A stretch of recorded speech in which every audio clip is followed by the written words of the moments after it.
1947ರ ಸ್ವತಂತ್ರ ದಿನೋತ್ಸವ ಆದ ಮೇಲೆ 13 ತಿಂಗಳಿಗೆ ನಮಗೆ ಸ್ವತಂತ್ರ ಬಂದಿದೆ. ನಿಜಾಮರ ಆಡಳಿತಕ್ಕೆ ಒಳಪಟ್ಟಿರುವಂತ ಈ ಪ್ರಾಂತವನ್ನ ಅವತ್ತು ಭಾರತದ ಅಡಿಯಲ್ಲಿ ಒಗ್ಗೂಡೋದಕ್ಕೆ ನಿರಾಕರಿಸಿದಂತ ನಿಜಾಮರ ವಿರುದ್ಧ ಹೋರಾಟ ಮಾಡಿ 13 ತಿಂಗಳ ಆದ ಮೇಲೆ ಸ್ವತಂತ್ರ ಬಂದಂಥದ್ದು. ಸ್ವಾಮಿ ರಮಾನಂದ ತೀರ್ಥರು, ಶರಣಗೌಡ ಇನಾಮದಾರ್ ಅವರು, ಚಂದ್ರಶೇಖರ್ ಪಾಟೀಲ್ರು, ಅಸುಂಡಿ ಶಿವಮೂರ್ತಿಯಪ್ಪ ಅವರು, ಹಾಗೆ ಬಹಳಷ್ಟು ಮಂದಿ ಈ ಭಾಗದ ಹೋರಾಟವನ್ನು ಮಾಡಿದ್ದಾರೆ.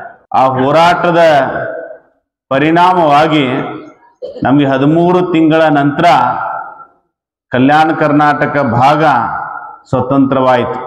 ಇವತ್ತಿನ ಜಮ್ಮು ಕಾಶ್ಮೀರದವರು ಏನು ವಿಜಯೋತ್ಸವವನ್ನು ಮಾಡ್ತಾರೆ, ಅವತ್ತಿನ ಕಾಲಖಂಡದಲ್ಲಿ ಅದು ಪ್ರಾಂತ ಗುಜರಾತದ ಒಂದು ಭಾಗ ಮತ್ತು ಈ ಭಾಗ ಏನು ಹೈದರಾಬಾದ್ ಕರ್ನಾಟಕ ಅಂತ ಕರೀತಿದ್ರು, ಇವು 3 ಉಳಿದುಕೊಂಡಿರುವಂತ ಈ 3 ಭಾಗದಲ್ಲಿ ಕಾಶ್ಮೀರವನ್ನು ಒಂದು ಬಿಟ್ಟು ಈ 2 ಕೇಂದ್ರಗಳನ್ನ ಸರ್ದಾರ್ ವಲ್ಲಭಭಾಯಿ ಪಟೇಲ್ರು ಭಾರತದ ಪೂರ್ಣ ಪ್ರಮಾಣದ ಆಡಳಿತಕ್ಕೆ ಒಳಪಡಿಸಿದರು.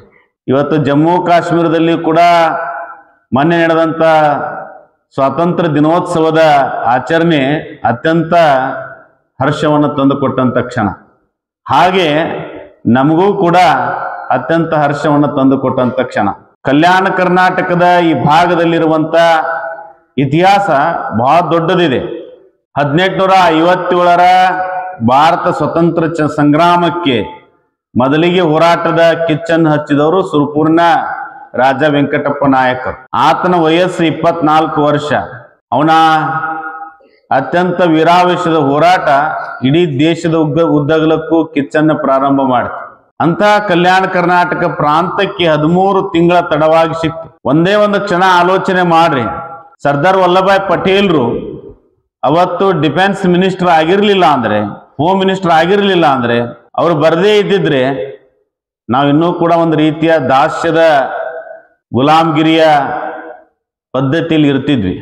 ರಾಜರ ಆಡಳಿತ ಹೇಗಿರ್ತದೆ ಅಂದ್ರೆ, ರಾಜರ ಮಕ್ಕಳು ಅವರದೇ ಆದಂತ ಆಡಳಿತ ಇರ್ತದೆ. ಅದು ಹೋಗ್ಬೇಕನ್ನುವಂತ ನಿಟ್ಟಿನಲ್ಲಿ ಸಂವಿಧಾನ ಜಾರಿಗೆ ಬಂತು.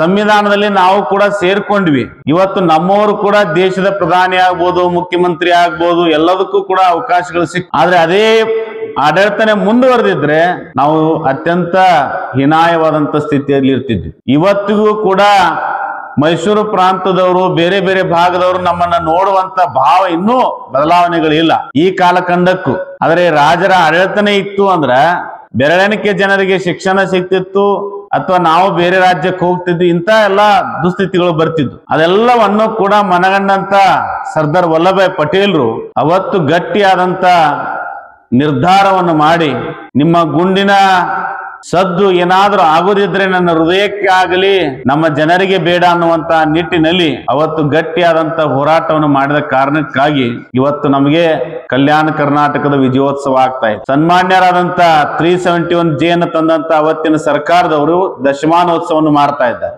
ಬಹಳಷ್ಟು ಮಂದಿಗೆ ಗೊತ್ತಿರಲಿ, 371J ಬಂದಿದೆ, ಅತ್ಯಂತ ಹರ್ಷ ಸಂತೋಷ ಇದೆ.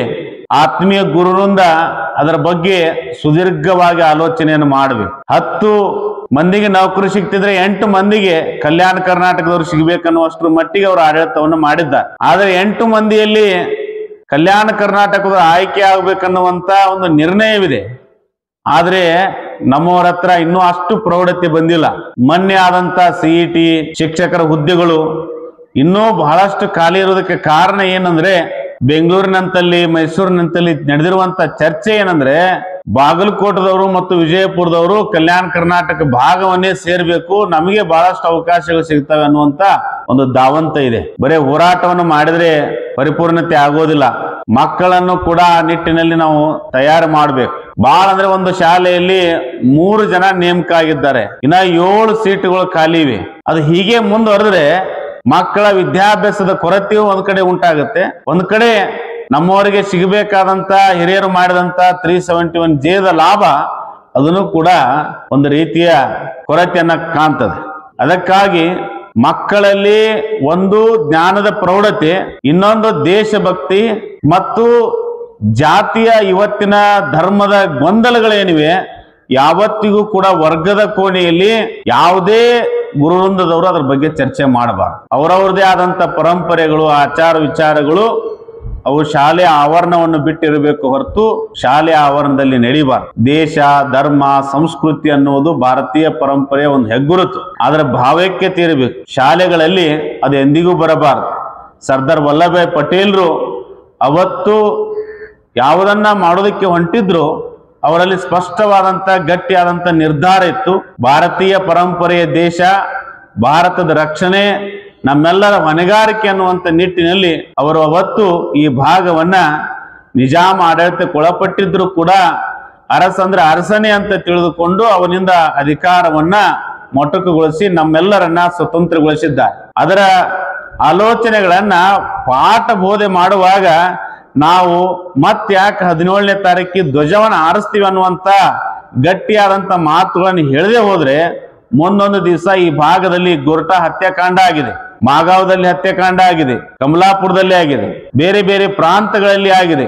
ಅಸುಂಡಿ ಅನ್ನುವಂತ ಕೊಪ್ಪಳದ ಪಕ್ಕದ ಊರಿನಲ್ಲಿ 100 ಮಂದಿಯ ಮಾರಣ ಹೋಮ ಆಗಿದೆ. ಅದರ ಪರಿಣಾಮಗಳನ್ನು ಹೇಳದೇ ಇದ್ರೆ ಮತ್ತೊಂದು ರಾಜ್ಯದ ಹೋರಾಟದ ಸ್ವತಂತ್ರಗಾರರ ಬಗ್ಗೆ ಹೇಳ್ತಾರೆ ಹೊರತು ನಮ್ಮವ್ರ ಬಗ್ಗೆ ಹೇಳುವುದಕ್ಕೆ ನಮ್ಮವರಿಗೆ ಇತಿಹಾಸದ ಪ್ರಜ್ಞೆ ಇರದೇ ಇದ್ರೆ ನಾಳೆ ದಿವಸ ನಾವು ಆ ಏನ್ ಹಣೆಪಟ್ಟಿ ಇದೆ ಅದು ಶಾಶ್ವತವಾಗುತ್ತೆ. ಕಲ್ಯಾಣ ಕರ್ನಾಟಕ ಅನ್ನುವಂಥದ್ದು ಅತ್ಯಂತ ಸಮೃದ್ಧವಾದಂತ ನಾಡು.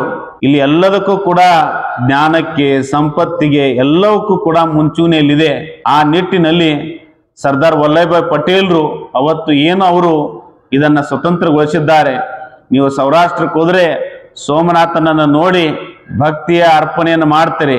ಹೊರಗೆ ಬಂದ್ರೆ ಅತ್ಯಂತ ಎತ್ತರದ ಸರ್ದಾರ್ ವಲ್ಲಭಾಯ್ ಪಟೇಲ್ರಿಗೂ ಕೂಡ ಬೆಳಗಿನ ಜಾವ ಆ ದೇವಸ್ಥಾನದ ಅರ್ಚಕ ಆರತಿಯನ್ನು ಮಾಡ್ತಾನೆ.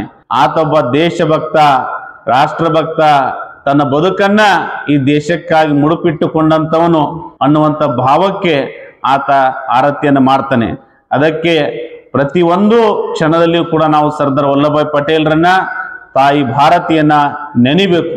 ನಿಜಾಮರು ಅತ್ಯಂತ ವೀರಾವೇಶದಿಂದ ಬಂದಂತ ಕಚೇರಿಗೆ ಬಂದಂತ ನಿಜಾಮರ ಅವತ್ತಿನ ಅರಸ ರಾಜ ಬಾಗಿಲಿಗೆ ಬಂದ ಮೇಲೆ ಅವರು ಹಾಕಿಕೊಂಡಿರುವಂತ ಚಪ್ಪಲುಗಳು ಹರಿದಿದ್ದು ಅಂತ ಅವನು ನೋಡಿ ಇವು ಯಾರು ಅಂತ ಕೇಳಿದ ವಾಚ್ಮನ್ಗೆ.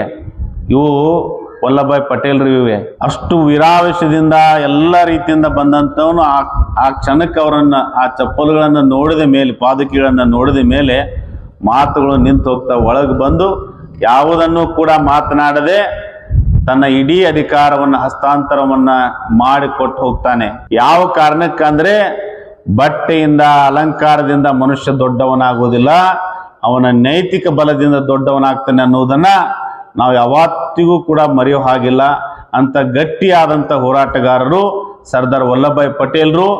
ಇಡೀ ದೇಶದ ಚಳವಳಿಯಲ್ಲಿ ಮುಂಚೂಣಿಯಲ್ಲಿ ಇದ್ದರೂ ಕೂಡ ನನಗೆ ಇದು ಬೇಕು ಅನ್ನುವಂಥ ಒಂದು ಧಾವಂತಕ್ಕೆ ಹೋದವರಲ್ಲ.